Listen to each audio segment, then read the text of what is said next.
Bonjour.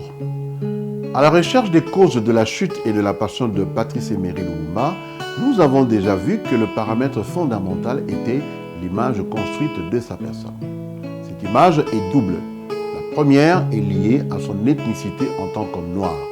Cette image résulte de l'architecture philosophique, religieuse et politique datant de plusieurs siècles, d'où la recherche de ses antécédents macro-historiques développés dans des précédents épisodes. La seconde source de l'image est liée aux faits contemporains et particulièrement aux interactions qui se tissent entre lui et ses compatriotes politiques d'une part et des puissances étrangères de l'autre. Les uns et les autres ont manipulé son image de manière à justifier auprès de l'opinion les diverses exactions qu'ils allaient lui faire subir. Le procédé à l'œuvre dans la manipulation de l'image, autrement dit de la réputation, a été décrit dans les approches développées, notamment par Mathieu Jacotot. Il fonctionne essentiellement de manière oppositive, attribuant à l'adversaire des connotations négatives afin de justifier l'action à mener contre lui. Le même procédé a été utilisé et très largement par les adversaires de Lumumba. Il s'agit en très grande partie de la construction de ce qu'on appelle la fama par réputation. Des actes, des prises de position sont attribués à Lumumba. L'histoire a montré par la suite que certaines, en tout cas la plupart, étaient sans fondement. En consultant la littérature lumumbienne, on peut identifier un certain nombre de thématiques qui relèvent de ce procédé d'imputation autour desquels ses adversaires vont manipuler son image. Lors de notre récent épisode, nous avons évoqué le problème de son affiliation au communisme. Aujourd'hui, nous allons aborder le couple laïcité et laïcisme qui est associé au terme de l'athéisme. C'est à cela que nous allons nous intéresser dans cet épisode. Tout part de l'énoncé de son programme de gouvernement déposé à la Chambre. Lumumba écrivit notamment « Le gouvernement s'engage à assurer les grandes libertés humaines, en tout premier lieu la liberté de religion. Le gouvernement empêchera par tous les moyens qu'une religion, qu'elle soit imposée directement ou indirectement, notamment par la voie de l'enseignement. À cet effet, il proclame la séparation absolue entre l'État et les églises. La République du Congo sera un État laïque, démocratique, gouverné par le peuple, pour le peuple. » Le catholicisme était sans aucun doute la religion visée par cette prise de position. L'Église catholique, en effet, gérait l'enseignement depuis la Convention de 1906 entre le Saint-Siège et l'État indépendant du Congo, convention qui consacrait le dépôt par l'État de la mission pédagogique entre ses mains. Ce monopole fut brisé en 1954 lorsque le ministre Auguste Buisseret, libéral, introduisit l'école laïque. Une année plus tard, étaient créés des athénés et des écoles normales officielles, dont la conséquence fut la métropolisation des programmes d'enseignement. Les écoles laïques, peu soucieuses d'adapter l'enseignement aux réalités spécifiques sociologiques congolaises, notamment linguistiques, adoptèrent les programmes belges, aussi bien pour l'Athénée royal, réservé aux Européens, que pour l'Athénée interracial, ouvert aux Européens et aux non-Européens. L'attrait de Lumumba pour la laïcité remonterait à ces années-là, lorsque le ministre Buisseret prôna l'enseignement laïque. Lumumba le soutint sans réserve, alors qu'il jouissait du soutien des frères maristes et des pères de Scud. Il leur refusa de signer les lettres de protestation des milieux catholiques contre la politique du ministre et alla jusqu'à inscrire ses enfants à Stanleyville dans un Athénée créé justement en application de cette politique. Selon Omasombo et Verhagen, Lumumba n'est pas conscient au début de l'impact en pleine guerre scolaire de son choix entre monde laïque, libéral et mission catholique. Sans doute a-t-il simplement minimisé cet impact, car, à en croire les deux auteurs, le comité de l'AES, l'association des évolués de Stanleyville, dont il était le président, l'a révoqué lors de son assemblée du 17 février 1956 pour, entre autres griefs, son engagement en faveur de l'enseignement laïque. Il aurait dû lire cet événement comme une alerte.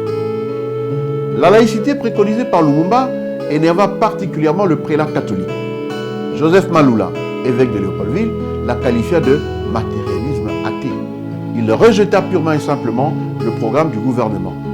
Le laïcisme, déclare-t-il, est un attentat à la vie religieuse du peuple bantou, dont la vie privée, familiale et publique est tout entière imprégnée des sens religieux. J'ai fait un appel solennel pour repousser le matérialisme athée comme les pires des esclavages.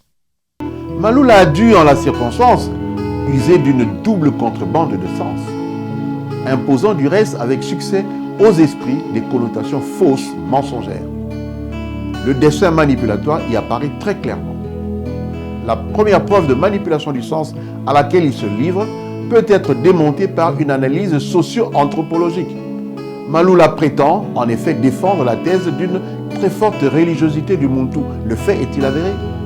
Voyons plutôt ce qu'en pense Elika Mbokolo, observateur averti de l'histoire, de l'anthropologie et de la sociologie des peuples du Congo notamment. Mbokolo fustige d'abord le poids des théories et des fausses évidences véhiculées par les missionnaires chrétiens et aujourd'hui réappropriées par tant d'Africains comme des vérités indiscutables, qui a jusqu'à ce jour en quelque sorte rendu impensable, blasphématoire, voire dangereuse pour qui oserait la poser la question de l'athéisme dans les sociétés africaines.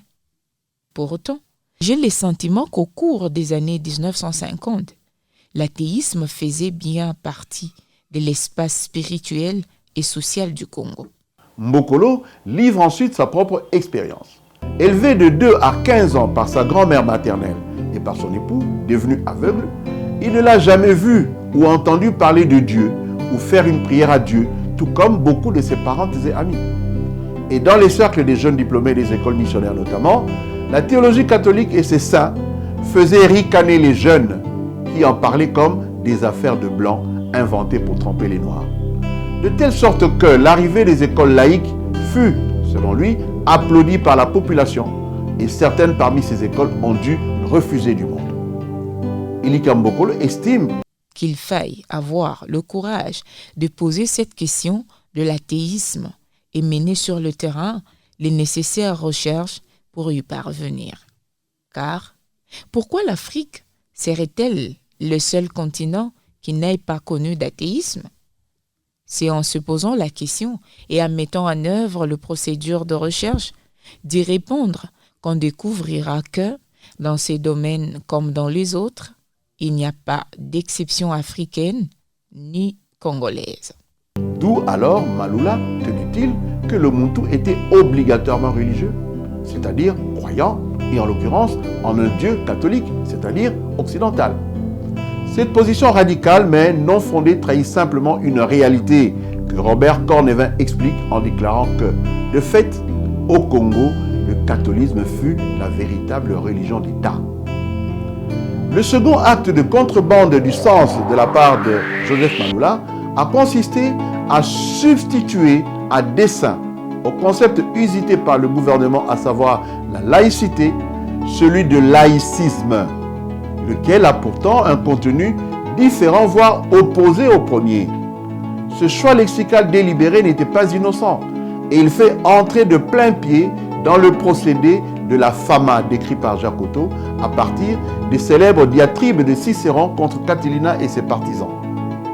Le laïcisme est en effet chargé de connotations plutôt négatives. Il se définit selon Matané comme un courant d'idées, une philosophie liée souvent à l'athéisme qui vise à protéger activement la vie publique en toute ingérence religieuse. Il désigne une doctrine qui vise à lutter pour l'élimination de toute référence religieuse dans l'espace public, voire la suppression de toute croyance religieuse. Son objectif est par conséquent de réduire la vie religieuse à la seule et unique sphère privée, hors de toute manifestation sociale et publique. Monseigneur Habert du diocèse de C en France abonde dans le même sens et semble répondre à Joseph Maloula avec 60 années d'écart lorsqu'il affirme « La laïcité est le principe selon lequel un État ne peut et ne doit favoriser aucun culte. » Suivant ce principe, consacré en France par l'article 2 de la loi du du 9 décembre 1905 concernant la séparation des églises et de l'État, Monseigneur Habert affirme que la République ne reconnaît, ne salarie, ni ne subventionne aucun culte.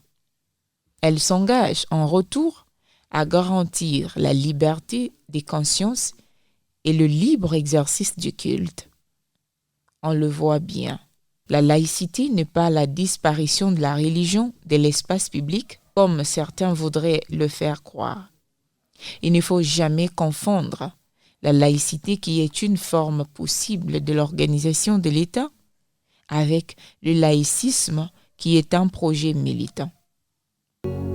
La séparation des églises et de l'État est considérée comme la clé de voûte de la laïcité dans un pays comme la France. Dans le Congo de 1960, si les relations entre l'Église et le gouvernement de Lumumba étaient devenues à ce point exécrables, le pic fut cependant atteint lorsque le Premier ministre adhéra à la proposition de son ministre de l'Éducation, Pierre Moulélé, de nationaliser l'université Lovanium lors d'un conseil des ministres élargi le 16 août 1960. Je proposais au Parlement, dira plus tard Lumumba, la nationalisation de l'université de Lovanium, la laïcisation de l'enseignement m'attirant le foudre de l'Église catholique. Je muselais les officines des renseignements et des propagandes qui constituent les missions protestantes.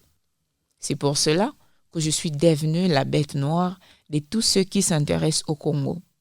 Non pour le bien-être de son peuple, mais pour ses immenses richesses. Il faut d'ailleurs croire qu'à cette divergence doctrinale et idéologique se juxtaposait une incompatibilité d'humeur. Malula n'éprouvait pas beaucoup de sympathie pour Lumumba. Selon Monseigneur Jean Jacot, cité par Jean-Claude Willam, il y avait une incompatibilité totale entre Malula et Lumumba. Bien avant l'indépendance, Malula ne cachait pas sa méfiance à l'égard de Lumumba, et ce, pour toutes les raisons, politiques, sociales et aussi personnelles. Les prélats annoncera quelques jours après l'annonce du projet laïque de Lumumba que la hiérarchie catholique engageait aussi une campagne anti-lumumbiste d'envergure, tant par la presse que par des séances de prière. Ce fut une campagne de dénigrement, un véritable Lumumba bashing, comme on dirait aujourd'hui, qui fut effectivement lancé contre le Premier ministre, que l'on accusa bientôt d'être communiste et de vouloir communautariser les biens privés jusqu'aux femmes. Radio Makala, installé à Brazzaville, de l'autre côté du fleuve, en fera un des thèmes de sa propagande anti-communiste. Les mots utilisés par le prélat catholique congolais sont très forts. Je fais un appel solennel pour repousser le matérialisme athée comme les pires des esclavages. Peut-on croire qu'il s'agissait dans son esprit de s'arrêter simplement à la création d'un univers mental où les connotations négatives seraient affectées à Lumumba sans plus? Une interprétation possible de cet annoncé est qu'il se présente ni plus ni moins comme un appel déguisé à la violence dès lors qu'on intègre la dimension actorielle dans les enjeux. Il reste difficile d'imaginer une prise de position contre ce discours pro-laïque ou tout autre discours sans impliquer l'acteur qui en est porteur. Il est bon de noter pour en finir avec ce thème que Lumumba ne fut pas l'unique défenseur de la laïcité dans la colonie et dans la post-colonie. Moïse Tshombe en fut un également. Dans ses mémoires, il justifie sa position par l'injustice dont les protestants étaient victimes de la part de l'administration coloniale, laquelle soutenait systématiquement les missions catholiques. Aucune aide n'était fournie aux protestants pour construire les salles de classe, affirme Moïse Tshombe. Selon lui, cette discrimination aboutissait à priver d'école les Africains convertis à la Réforme. Quand les adeptes du catholicisme bénéficiaient de ces cours très généreux. Au nom de la laïcité elle-même, nous pouvions parfaitement préconiser la création d'écoles publiques où les petits Congolais des diverses confessions recevraient indistinctement le même enseignement. La réaction des missionnaires fut plutôt vive. Ils multiplièrent des pétitions affirmant que la laïcité menaçait le Congo d'une guerre civile. Tshombe fut reçu par le ministre Bouisseret. initiateur de l'école laïque avec qui une parfaite convergence s'était du reste dégagée. Pour approfondir le sujet, notamment les soubassements théoriques, nous vous invitons à consulter notre récent ouvrage « Ceci n'est pas qu'une dent », le tome 2, Sens et intention au cœur de la tragédie de Patrice Emery Lumumba, ouvrage de Jean-Claude Matoumini Mangola, publié cette année même aux éditions du Net. Rendez-vous au prochain épisode.